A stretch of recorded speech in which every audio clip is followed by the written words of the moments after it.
Ал кыймылсыз мүлккө укуктарды каттоо чөйрөсүндө ыйгарым укуктуу мамлекеттик орган тарабынан берилген кыймылсыз мүлккө техникалык паспорт болгондо гана жүзөгө ашырылат деп атат да.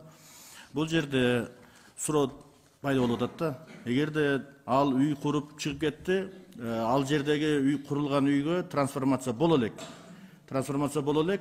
Ал жерге тех паспорт пока ала элек. Но бирок мурдагы каттоосунан ал чыгып кетти.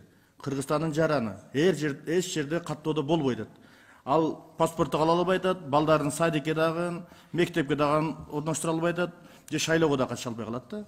Ошондуктан ушуну жергиликтүү ошо кайсыл жерде эгерде үй куруп убактылуу жашап аткан болсо, жергиликтүү ошо айыл өкмөтү болобу, или управалар болобу, мэрия болобу, ошол жерге ар бир 6 айда жаңылап тура турган бир каттоо кылып койсо болобу, болбойбу?